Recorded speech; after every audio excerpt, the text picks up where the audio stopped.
Okay बेटा, आज हमें पढ़ना है potential energy of a spring.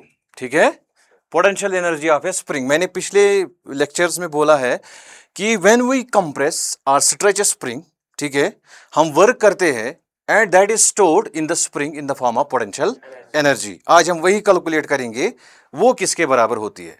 ठीक है, तो व्हेन वी स्ट्रेच और कंप्रेस ए स्प्रिंग, ठीक, work is stored in the spring in the form of potential energy. इसमें स्टोर होती है energy in the form of potential energy. ठीक है, आप ले लीजिए एक स्प्रिंग, ये एक स्प्रिंग है इक्विलिब्रियम पोजीशन पे, मींस इस पे कोई फोर्स एक्ट नहीं हो रहा है अभी। ठीक है, ये नॉर्मल लेंथ है स्प्रिंग की। अगर आप स्प्रिंग को कहीं पे छोड़ोगे, ठीक है, एक टेबल पे, ठीक है, जो उसकी लेंथ होगी वो उसकी नॉर्मल लेंथ मानी जाती है। अब हम क्या करेंगे, अब हम इस पे फोर्स एक्ट करेंगे, यहां से इसको खींचेंगे यहां से। ठीक है, अगर हम इसको खींचेंगे तो आपको लगेगा कि स्प्रिंग आपको पुल कर रही है, क्योंकि स्प्रिंग में क्या आता है, restoring force, and according to Hooke's law वो रेस्टोरिंग फोर्स होता है डायरेक्टली प्रोपोर्शनल टू डिस्प्लेसमेंट, और this is equal to final expression मिलती है minus K of X. F is equal to minus K of X, ये है spring force, where के is spring constant. ठीक है, ये डिपेंड करता है कि स्प्रिंग कितनी स्टिफ है। ठीक, स्प्रिंग कितनी स्टिफ है, और इसके जो एसआई यूनिट्स हैं दैट इज न्यूटन पर मीटर, किसके, स्प्रिंग कांस्टेंट के। अब हमने इस ब्लॉक पे फोर्स अप्लाई किया टुवर्ड्स द राइट, तो स्प्रिंग इलांगेट हो जाएगी, एंड लेट्स सपोज ये इलांगेट हो गई through a distance of x और displacement x from this equilibrium position. ठीक है, ये कितनी डिस्प्लेस हो गई, through a displacement x। Displacement यहां पॉजिटिव डायरेक्शन में है और स्प्रिंग फोर्स यहां है।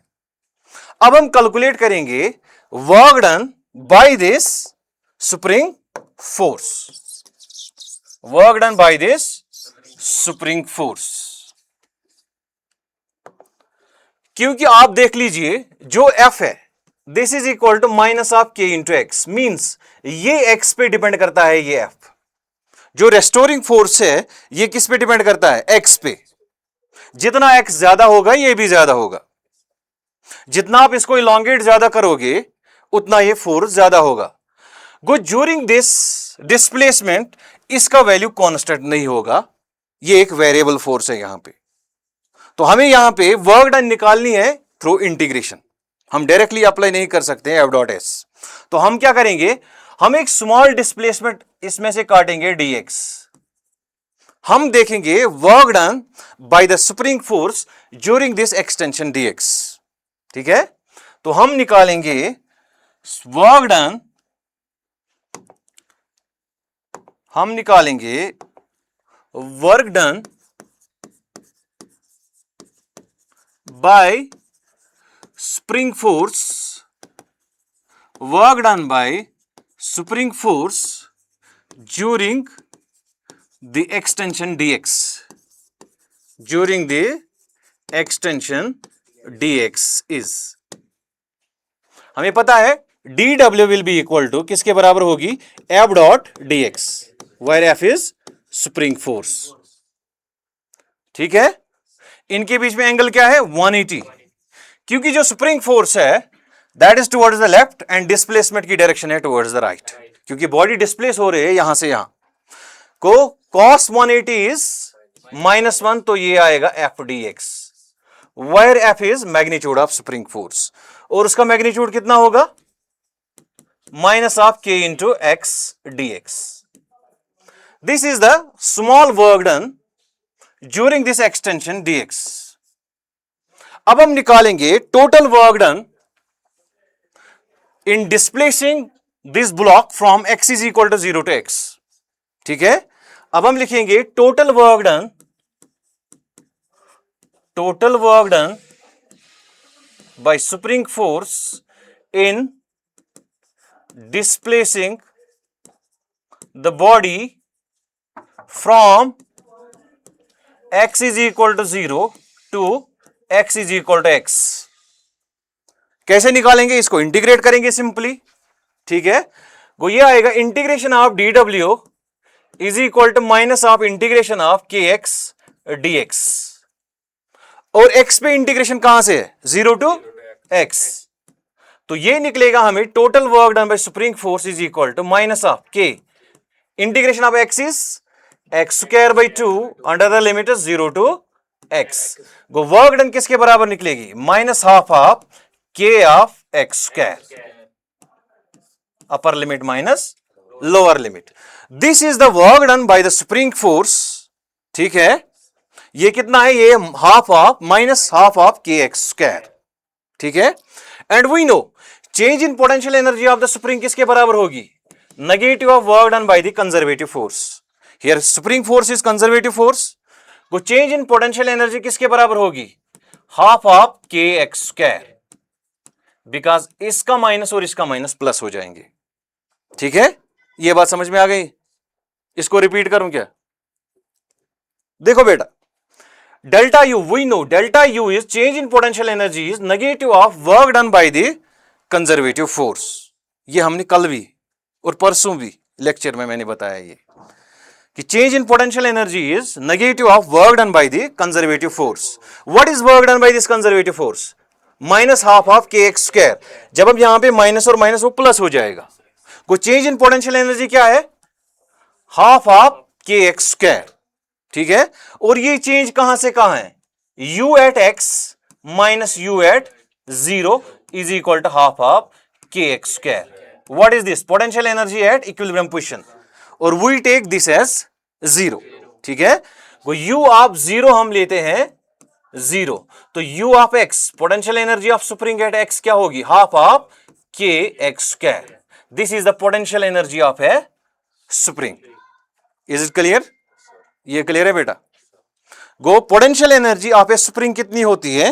हाफ ऑफ के एक्स स्क्वायर, वेयर के इज स्प्रिंग कांस्टेंट, एक्स है इलोंगेशन और compression.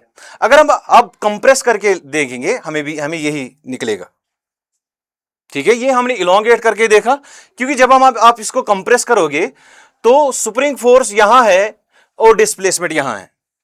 Again angle is 180 d डब्ल्यू, यहीं से करेंगे, इंटीग्रेट करेंगे फ्रॉम 0 टू एक्स, तो पोटेंशियल एनर्जी निकलेगी u of x is equal to half of के एक्स स्क्वायर, ठीक है। Potential energy of a spring कितनी होती है? हाफ ऑफ के एक्स स्क्वायर, वेयर के इज स्प्रिंग कांस्टेंट। जो k है it depends on the spring. Spring stiff है क्या है, ठीक है। अगर स्टिफ होगी तो k ज्यादा होगा, ठीक है, अदरवाइज ये कम होगी। उसके बाद देख लीजिए आप ये, उसके बाद देख लीजिए आप conservation of total mechanical energy in A spring, ठीक है बेटा। Conservation of total mechanical energy in A spring. हम एक स्प्रिंग लेंगे, हम इसको स्ट्रेच करेंगे, फिर इसको रिलीज करेंगे और मानेंगे वहां पे कोई और फोर्स एक्ट नहीं हो रहा है, ठीक है। हमारे पास एक स्प्रिंग है ऐसे बेटा, यह है इन नॉर्मल लेंथ। अब हम क्या करेंगे? अब हम इसको स्ट्रेच करेंगे। हमने इसको अब स्ट्रेच किया, ठीक है। जब हम इसको रिलीज करेंगे तो ये ऑसिलेट करेगा। ये क्या करेगा? ये ऑसिलेट करेगा लाइक दिस। देख लीजिए बेटा, ये ऑसिलेट करेगा टुवर्ड्स द इक्विलिब्रियम पोजीशन, ये ऑसिलेट करेगा। ये पहले एक्सट्रीम पोजीशन पे जाएगा, फिर इक्विलिब्रियम पे आएगा, फिर ओवरशूट करेगा, फिर यहां से एक एक्सट्रीम पोजीशन पे जाएगा, तो ये ऐसे करेगा ये स्प्रिंग। तो होता क्या है, जब आपने इसको इलोंगेट किया, let suppose this is x is equal to 0 and let suppose this is x is equal to x not, तो एट एक्सट्रीम पोजीशन ये रेस्ट पे है, kinetic energy is 0 and what is potential energy? Potential energy is half of k into elongation का square, elongation is x not का square, ठीक है। जब आप इसको रिलीज करते हो, आप इसकी जो पोटेंशियल एनर्जी है that decreases and it is converted into kinetic energy because it is now in motion. ये अब मोशन में है, ठीक है। तो जब ये इक्विलिब्रियम पोजीशन पे पहुंचेगा, यहां पे इसकी जो काइनेटिक एनर्जी होगी वो मैक्सिमम होगी और इसकी जो पोटेंशियल एनर्जी है वो जीरो होगी, क्योंकि जो इसकी यहां पे पोटेंशियल एनर्जी है वो टोटली अब कन्वर्ट हो गई है इन द काइनेटिक एनर्जी, ठीक है। और due to inertia of motion ये ओवरशूट करेगा इस इक्विलिब्रियम पोजीशन को। ये अब जाएगा, लेट सपोज ये जाएगा, दिस इज एक्स नॉट, ये जाएगा माइनस एक्स नॉट पे, ये जाएगा माइनस एक्स नॉट पे, ठीक है। ये जाएगा माइनस एक्स नॉट पे। जब ये माइनस एक्स नॉट पे पहुंचेगा, ये वहां पे थोड़ी देर रुकेगा, मोमेंटरली ये रेस्ट पे आएगा यहां पे। तो इसकी जो अब काइनेटिक एनर्जी है वो कंप्लीटली कन्वर्ट हो गई किसमें, पोटेंशियल एनर्जी में।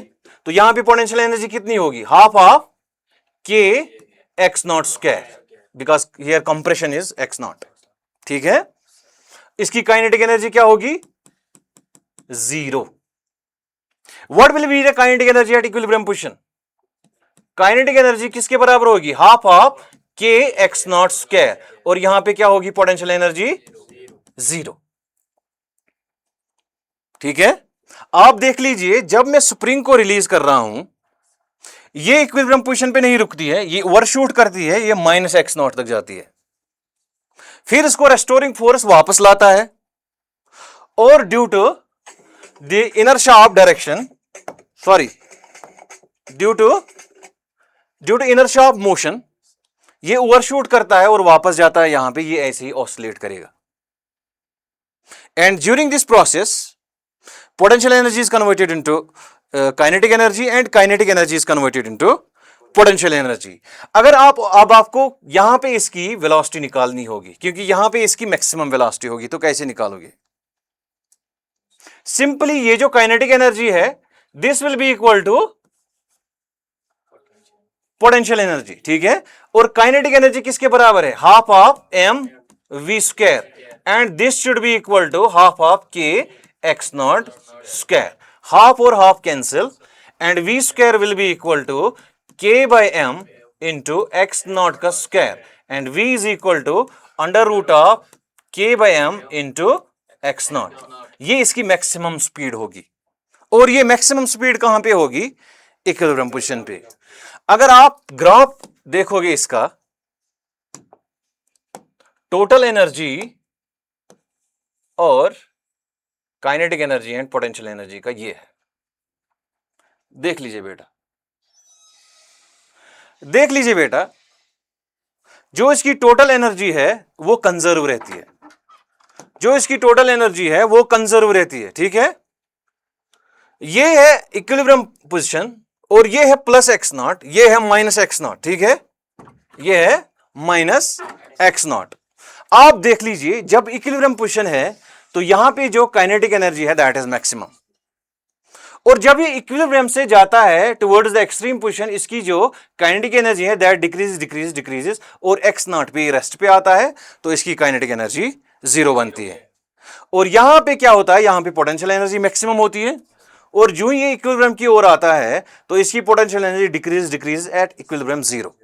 फिर अगेन जब ये ओवरशूट करता है इक्विलिब्रियम पोजीशन को, इसकी जो पोटेंशियल एनर्जी है again it gains the potential energy, ठीक है, और becomes maximum at the extreme position. आप देख लीजिए, potential energy decreases but kinetic energy increases, ठीक है। बट जो टोटल एनर्जी है, sum of kinetic energy and potential energy that remains the same, वो एक कांस्टेंट कर्व है यहां पे। This the curve of total mechanical energy, एक स्ट्रेट लाइन आएगी, और इसका वैल्यू कितना होगा, हाफ ऑफ के एक्स नॉट स्क्वायर, ठीक है, बिकॉज टोटल एनर्जी जो इसके पास है दैट इज हाफ ऑफ के एक्स नॉट स्क्वायर, ठीक है बेटा, इज इट क्लियर। ये है at x, this is x not, potential energy is half of के x not square, kinetic energy zero, at x is equal to zero, potential energy is zero, and kinetic energy is half of के x not square, at x is equal to minus x naught, u is half of k x naught square and kinetic energy is 0. But जो total energy का curve है वो constant है, देख लीजिए, क्योंकि total energy में कोई चेंज नहीं आएगी। क्यों? मैंने बोला कि if only conservative forces act on a system then the total mechanical energy of the system remains conserved, means sum of kinetic energy and potential energy remains constant. ठीक है बेटा, कल हम इस पे क्वेश्चंस करेंगे।